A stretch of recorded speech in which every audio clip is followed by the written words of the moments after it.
Oh, hey there. Come on in. We're just about to start. Welcome to My Wife the Dietitian, a fun weekly podcast about nutrition and healthy lifestyle. I'm Rob, and together with my wife Sandra, we invite you to join us on this informative and entertaining journey through the complex world of healthy eating. Join us each week as we strive to help you with transforming your overall health and relationship with food through up-to-date, evidence-based nutrition information.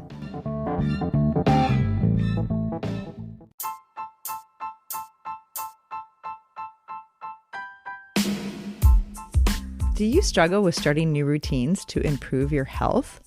It's challenging getting across that bridge from where you are to where you want to be.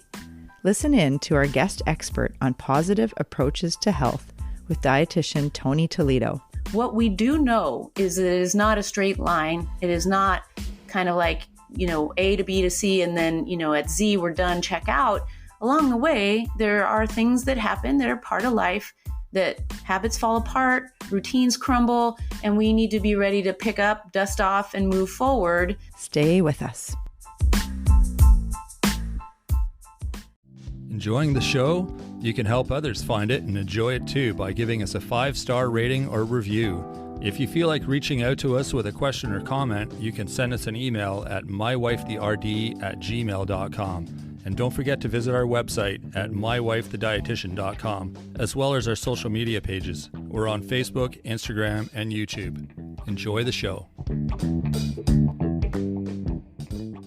Welcome to My Wife the Dietitian. Hello, Sandra. Hi, Rob. How are you? I'm great. How are you? I'm doing well. Good. We're interviewing Toni Toledo, dietitian, today. And she runs a podcast called Positive Approaches to Health. Okay, yeah. And she has been practicing as a dietitian for many years and has so much information and a wealth of knowledge all about behavior change and helping people over that bridge to where they are and where they know they want to go. Oh, cool. Yeah.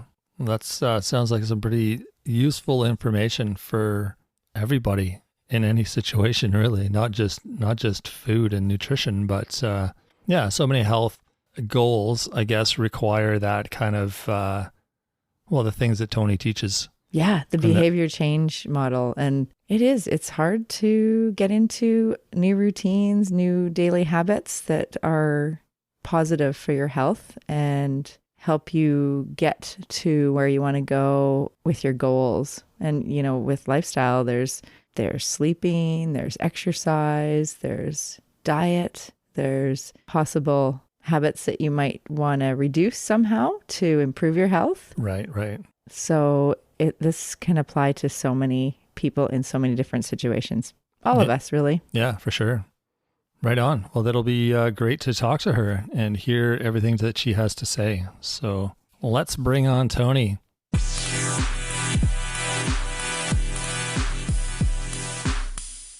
All right. We're here today with Toni Toledo. And Toni, thank you so much for coming on the podcast. It's such a pleasure to connect. And we'd love for you to let our audience know a little bit about yourself and who you support in your work. Oh my goodness. Thank you so much for having me. I know you've been very patient and waiting for this to actually take place. So I want to give you a big, big warm thank you for that, because I love this kind of thing. And considering that as I like you two, work in the podcast world, it's super fun to be on this side of the mic, so to speak. I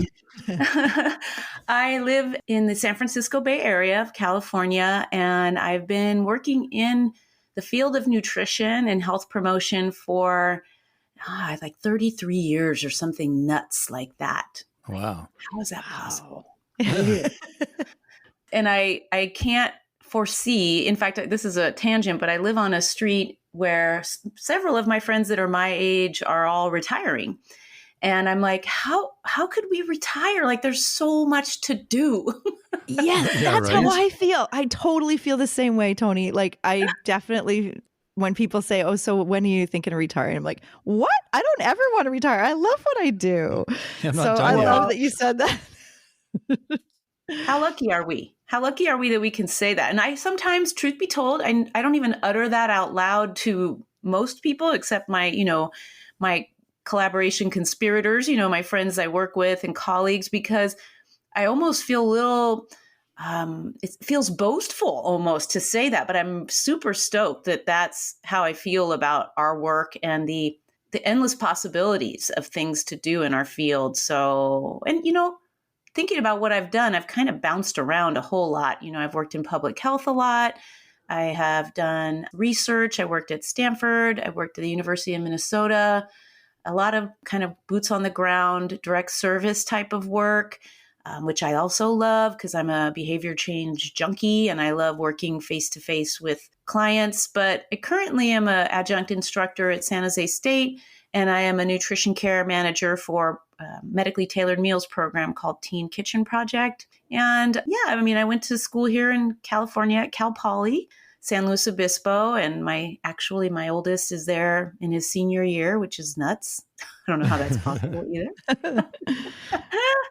Let's see, I did my internship in Chicago and did my master's in Minnesota. So you can kind of tell even just by that, I like to bounce around. I live for travel and meeting people. And one thing that I really am proud of that I do that I want to put out there to other people in our field is I started to act as a peer reviewer for Ascend about 6 years ago, I suppose. And Sandra, you might be interested in this because it is an interesting way when you've put in a lot of time in the field to be able to go out to our places of learning, our institutions that are training future nutrition professionals to make sure they're meeting all of the standards for the future education of all of our up and coming dietitians and nutrition professionals. So it's a volunteer job, but it is so rewarding. And they always need people that are academics as well as practitioners. So earlier before we hit record, we were talking about travel. This is a really interesting way to travel all around the United States and even internationally, helping our profession, which is kind of neat, right? Yeah. Oh, that's cool. What's it called? Ascend? Ascend, yeah. And it it's stands the for Accreditation Council for Education in Nutrition and Dietetics. And if anyone's interested, I'm sure you'll have all my deets available. I like to stand at the top of a mountain and encourage people to consider it. Cool. Oh my gosh. Yeah. Yeah. That is so interesting. And what a diverse background you have, just so much variety. And I really love that you've done a lot of work on behavior change. And I heard you on another podcast where you were a guest, and there was some metaphor that you talked about a bridge and the fact that, so many of us are creatures of habit and we, establish habits into routines, like our daily habits. And a lot of times those aren't real great habits that we fall into or that we do over and over again. And this can really lead to health outcomes. And you had a great metaphor about a bridge, about getting from the knowing what I need to do and actually doing it, because that is such a hard piece of the puzzle. Like when I'm counseling clients about changing their diet or changing their exercise or their lifestyle, their sleeping habits, all the different lifestyle changes that we can do and that we recommend and that we can help people with. That whole part about actually doing it and putting it into practice is the hardest part. And I'm just wondering if you could describe that concept in like a similar way that you did on that other podcast. I can't remember what it was, but I can't remember either, but I use that example a lot, and it's very powerful imagery. And it's interesting because, we talk so much about the why and how important the why is for behavior change and motivation, all the good stuff, right? And then it's the how that's where the rubber hits the road. And the how is the grueling part many times, right? The how is where you are ruling out things that don't work and picking up things that do work along the way and sort of slogging through. So it's not sexy at all. And I think that's a big issue in our field and in the world of health and wellness, is that everyone wants the magic pill. Everyone wants the quick fix. And what we know, I mean, Sandra, you and I, especially living in this field, working in this field, is that the nuts and bolts of it are in the trial and error and the skill building, ultimately leading to habits and routines. And you're so right. It's like this slippery slope that habits can just be things that are entrenched and unsupportive and almost unconsciously done. They just become fabrics to kind of who we are. And it can seem so daunting to try to unravel those unsupportive behaviors and lay out new ones. And so the imagery of that bridge, going back to that, to me, it's not even a fully built bridge, the one I see in my mind. It's one where like one plank, like on those competition shows where they have to build the bridge, like Survivor or whatever. Oh, yeah. Yep. One plank at a time, and it's all wobbly, and sometimes they fall off. And that's the bridge I see for habit change and routines and lifestyles. Because on one side, here's where we are, and on the other side is where we want to be. And the other thing that doesn't serve us well is thinking that once you hit that other side, it's over. The habits, the routines, we want to translate them into lifestyle, which involves so much integration and so little ego. If you think about it. That's true. Yeah. Oh, yeah. Yeah. Like, is there an example? Like, for instance, say someone's trying to become a non-smoker after 25 years of smoking. I'm just using this as an example. I know it's not a dietary example, but it does fit into the lifestyle and health risk. And yeah. And in one of the groups I did, it was a smoking cessation class, and it was like a 6-week or 8-week program. And yeah, it was just, it's a behavior change. It's really hard. What is, like, using that bridge as an example? Yeah. So it's funny that you're saying that example. And I do love that the behavior change concepts apply to so many different lifestyle habits. And one of my favorite things to pull from is Prochaska and DiClemente's Stages of Change. And I will be honest, I think that's where my super crazy obsession with behavior change kicked in, because I was sort of straddling at the time. I was working at Stanford, and we were doing a lot of motivational interviewing and working at developing programs for behavior change. And Prochaska and DiClemente with Stages of Change came across my desk, and it could have been a best-selling novel as far as I was concerned. Because Totally. Yes. I love that. Yeah. I mean, they're amazing. They're amazing. It's amazing. Because it just makes so much sense. What I think about is, that work really was coming out of the addiction world in drug addiction, smoking cessation, et cetera. And what I love so much about the Stages of Change is the acknowledgement that you don't just go from like, oh, I'm smoking, I should stop because it's not good for me, I'm going to stop. There's all sort of the pre-contemplation, contemplation, action, all those like steps along the way that to me translate into also those slats on the bridge. And so, increasing awareness, bringing focus to the why. Why is this important? What are the risks involved? Sort of the weighing out of the pros and cons, and then acknowledging it's okay to sit in that for a while, and then start to weigh out, what is it that I want to achieve? Well, in this case, I want to stop smoking, and I have the rationale and the motivation for why. What are some of the hows? And that could be, establishing small goals, and it may be for some people that they just try to delay the starting of having their first cigarette until later in the day, So it could be something as simple as that, and looking at, oh my God, instead of getting up and having my coffee and cigarette first thing, I'm going to have my coffee on its own and sort of give myself time, to kind of build some sort of trust, and also be aware of sort of decoupling, those bundled behaviors that are often, entrenched in one another. And so, again, picking something super small to do that is progress and heightening awareness. So you say, oh my goodness, you know what? This is not a binary thing. I'm not going to go from smoking a pack a day to not smoking. most people, how am I going to step down from that? And so you could be, identifying small ways to do that, and then, increasing incrementally, whether that's, again, and I don't work in the smoking cessation world, but I'm sort of translating that.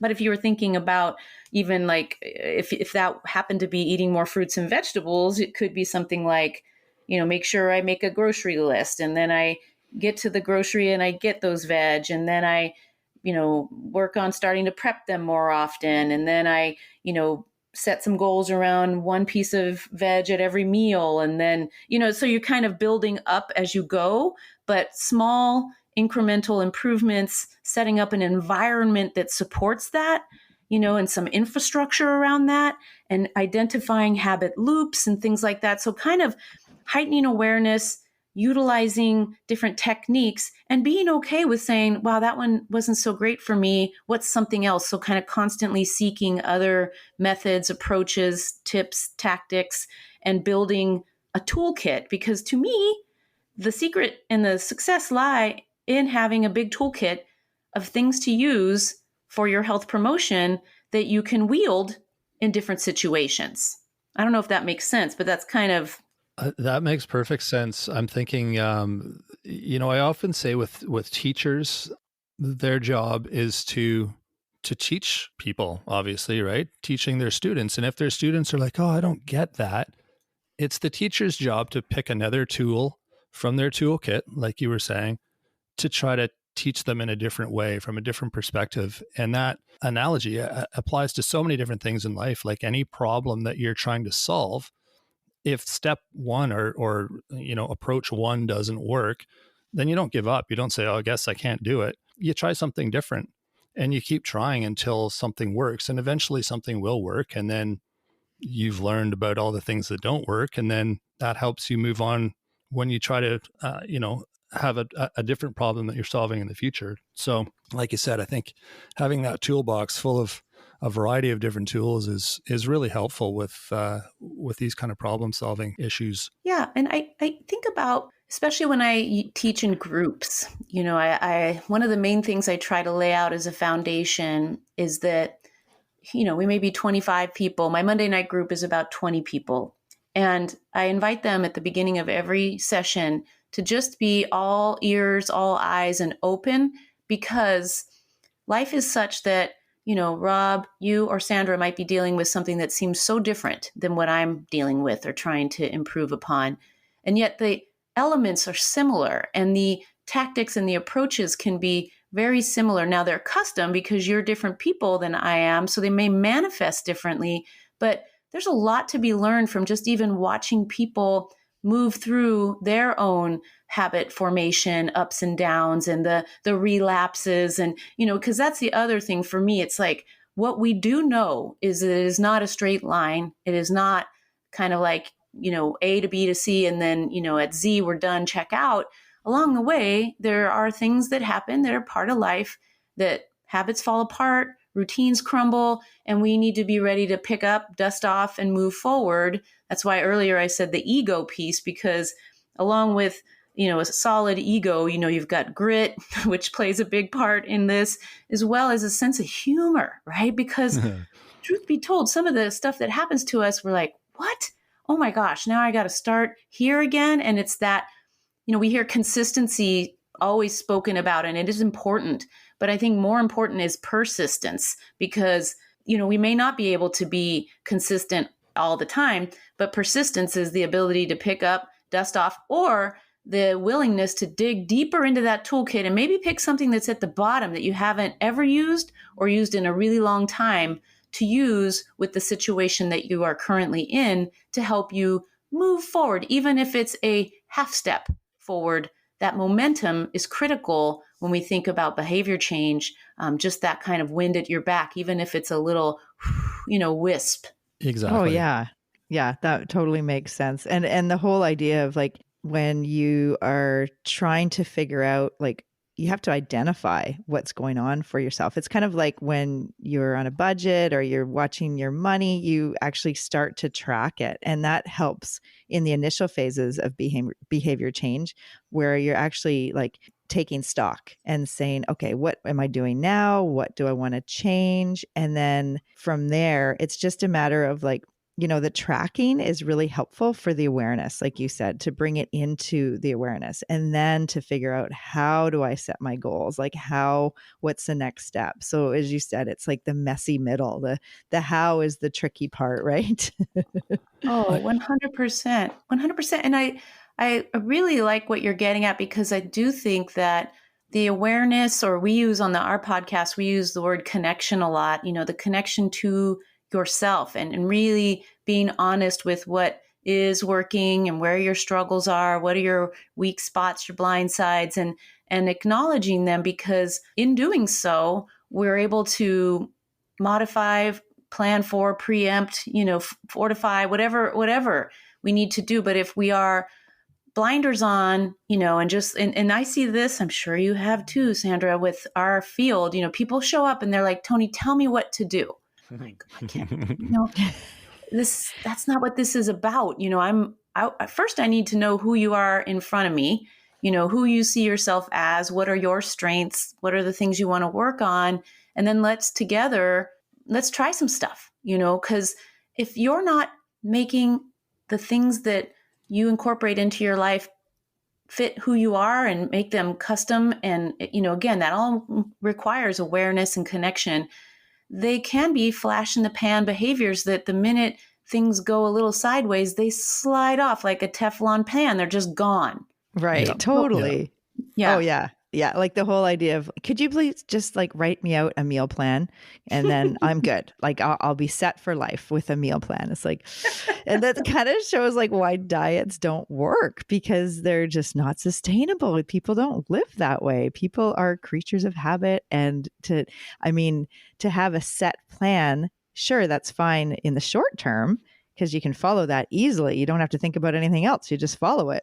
But then it's just when life gets going and you get bored of the food, or you go on a social, outing, and things change, and it's like everything falls apart. And then a lot of people are kind of like the all or nothing, like black and white, and okay, I've screwed it up now, I'm going to start again on Monday, or that kind of thinking. And it's really tricky, because we talked to Wendy Shaw, creator of Craving Change, a few months ago. Oh gosh, was that ever amazing. It was so good to talk with her. And just because I've been teaching that group locally for probably a decade, and it's such a powerful, like, you see the transitions and the transformations for people in their life, and just in how they make those small changes. And I think it's the awareness of like realizing that, oh yeah, look at all these factors in our environment that are affecting how I'm living, how I'm eating, why I'm eating, all these different things. And it's just so powerful, because it's kind of a different approach to teaching. I think it's instead of like, here's your menu plan, or here's your, diet, just follow this and you'll be fine. It's like, it's a whole, like, really delving deep in the why, and like, why do we do these things, and why, like, we all do it, like, we're, like, it's, yeah. Anyways, behavior change is such a big can of worms, but it's so important in our health in the long term. Yeah. And it's also like, when I was working in direct service I worked in the same place for 20 something years, and I would have still been there had it not closed, because every week I would go to work, and every week I learned something new about myself, my clients, or I got to use a new tool, because it is a constantly evolving field. Plus, every human shows up as a unique individual, of course. And that means what strategies you use, what words you use, the approach you take is going to be distinct. And that is never, ever boring, ever, ever. Yeah, true. Oh my gosh, I'm so in love with both Colleen and Wendy. We had them on our pod, I think last year sometime. We had full crushes on each other. I think we both presented at a conference years ago, and we were like, oh my gosh, like it was the equivalent of seeing someone across the room, even though it was virtual. Yes. That's funny. I totally get that. I totally understand that because it's such a different approach. And that craving change is, I just love that program. And Colleen is so Wendy's dietitian and Colleen has a psychology background. Which is like the peanut butter and chocolate, of I like that. so perfect. That's awesome, Toni. That is so awesome. We should link that your interview with them in our show notes, just because I think it's just so good for people to hear and just to be aware of what's happening out in the world. And it's just like, there's just such good work being done. It's awesome. But you know what? As you're speaking, something striking me that I think is worth trying to articulate about Colleen and Wendy's work, because the thing I loved about what they have done and they continue to do is they're almost like the meta version of what we do with our clients, right? They take these big concepts, they blend together the nutrition, the psychology, the behavior change, and they give us a toolkit in the form of the program that allows us then to go out and do this with our clients, right? Whether or not you're using their kit or not. We're doing stuff like that with our clients, trying to help them get the bigger concepts, connect to the rationale, the why, and all that, but then building that toolkit so they can be empowered, inspired, and then sustain and be effective in their behavior change. Does that make sense at all? Oh yeah, Totally. I'm shaking my head like crazy here. I know it's all audio, no one can see me, but oh yes, I totally agree with everything you're saying there. Absolutely. Oh my gosh, just to have that, for people to feel empowered that they have the knowledge and they're getting information about why their behaviors, like what they're doing and what's driving them. Because many of us, we just go on life on autopilot and we don't look at the reasons why. And I think it's so important when we're trying to become healthier or make changes in our daily habits. It's integral into change. So that behavior change model too, the stages of change is just when I first heard that too, it was like a huge light bulb. It went off. It's like, oh my gosh, like anything you learn, it's a learning curve, right? It's like that, it's skill building, it's like the information, the learning, and then trying to incorporate that all and to make changes. And it can be such an uphill battle, like pushing a boulder uphill if it's so entrenched in your daily habit. So it's it's so, oh my gosh, this has been so great. Holy Rob, do you have any questions? I wanted to add something too. I've just been quietly listening and making some notes here, but I'll add a couple things.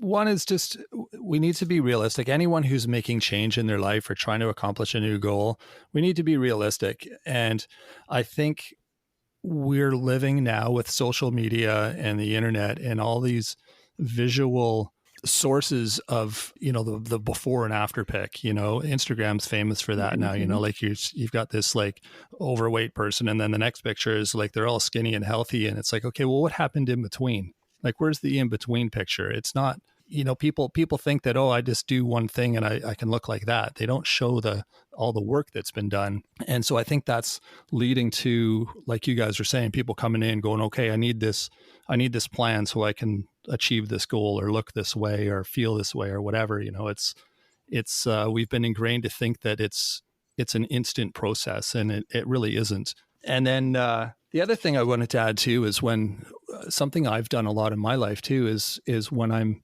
making changes or trying to make changes, is looking back at where you are, like how you got to where you are, and all the changes that had to happen to lead to where you are now, and the challenges that you overcame.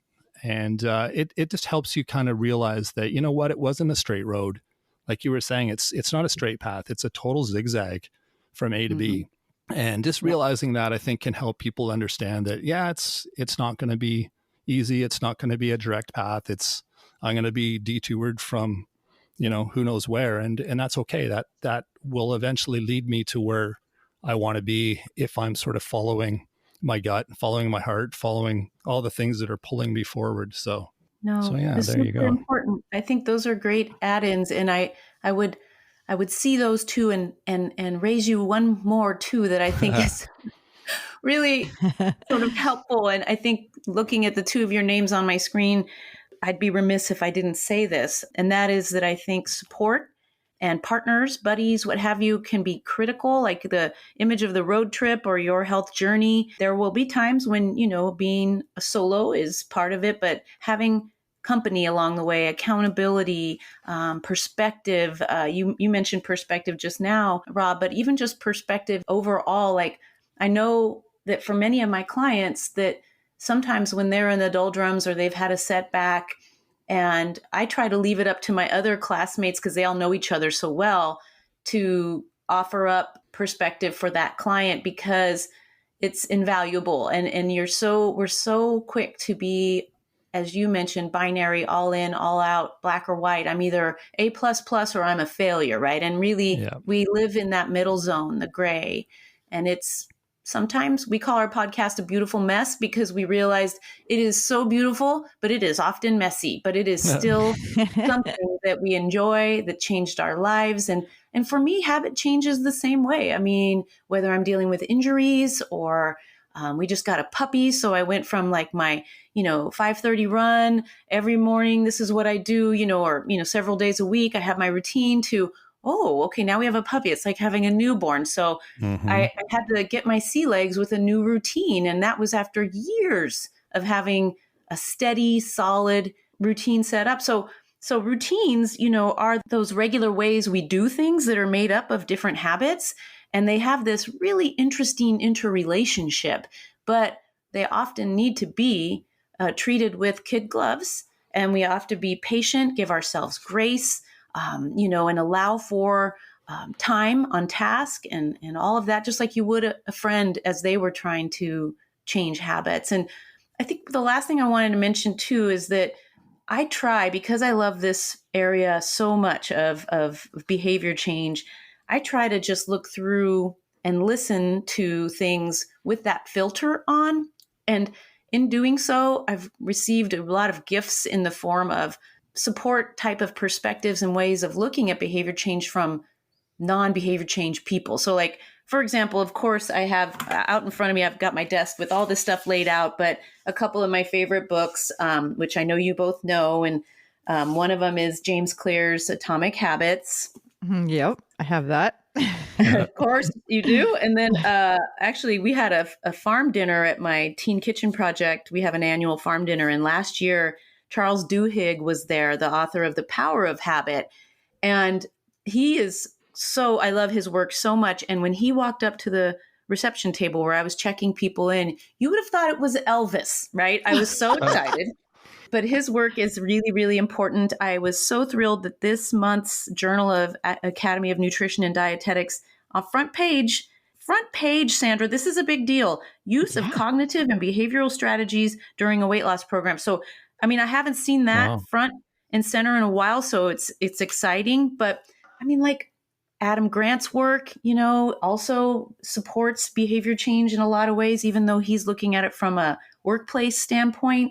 Rick Rubin's new book, The Creative Act. There are so many other ways that elements that add to behavior change come into your world when you're open to them. So I just kind of want to put that out as an appeal, because I think it makes the field even more interesting, and it gives us more ways to connect with more people because we have a broader vocabulary and we can create different stories and images that help people cross that bridge. Absolutely. Yeah. Wow. Yeah. Oh my gosh. That is incredible. You touched on so many different themes there. Like first you said the community aspect where you let your students basically support each other because they're peers and they are going through their own difficulties and they can come to the other student through their own lens. I love that. That's just amazing. And then you mentioned about grit and getting back on the horse, like having some resiliency. And that's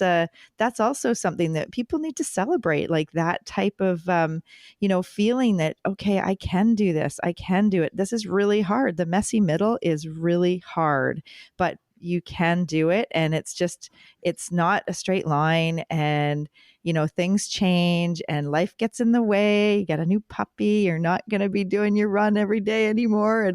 But having grit and resiliency, like that is a strength that we have to honor and in ourselves and give ourselves grace in those situations and know that it might not be tomorrow. It might not be next week, but eventually, like we can do this. So behavior change can happen. It takes work, and it is the messy middle. So as Rob was mentioning, the before and after, photos that you see, and like, where's the middle? Like where's the work? Like the hard part, the going up the hill, that's what people don't see. So that's what we need to see more of. Yeah. Just totally. That picture, right? Oh, yeah.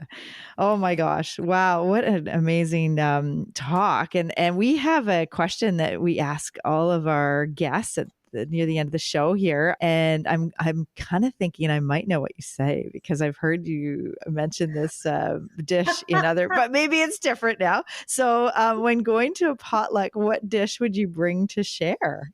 Oh my goodness. What are you going to say? I was going to say the meatless meatloaf, because I thought that was the coolest name. Oh my gosh. First of all, that's hilarious. That is hilarious. And what's funny is the reason why this has been delayed is because of my dad's major health issues, and he is getting better, which is great. He's home from the hospital. He's getting better. Awesome. But I think it was 2 days ago, my mom said, "Oh my God, Toni, I haven't made meatless meatloaf in so long." And I was like, believe me, I know, because it's my favorite food in the whole wide world. But I don't share that because I'm too stingy. I'm greedy. And no, I'm just kidding.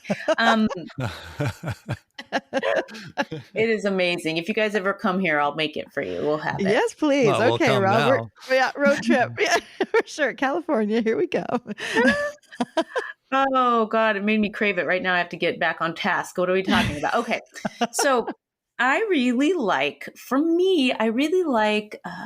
finger foods. So when I go to parties or events, and I use this strategy with my clients a lot, my clients that were working on weight management specifically, was to bring a dish that you A, love, B, that you can kind of measure, because they're trying to track and stay more within some, confines calorically for their weight management. Like you can measure a ballpark about what you're working with versus a typical party atmosphere where, the rails, you're off the rails kind of thing. But that, taste good, that are supportive, and that are pretty. So I have this big blue platter that was my grandmother's that I love. And I like to put different little appetizers, finger food on there. And there's two examples that I find that are easiest and that are surprising to people. One is like a English cucumber, circles. So you make the coins or the rounds. And you can either put a little bit of like hummus, or you could put a nice soft cheese if you'd like, but just a dollop. And then a topper. And that could be whatever you want, an olive, a nut, a cranberry, an herb. But you can almost visualize this little tray here covered in these coins that are pretty to look at with the contrasting colors. And they're just grab and go, right? They're kind of flavor fun because there's a crisp bottom, some sort of creamy, and then either a sweet or a nut. So that's one kind of plug and play option that I like.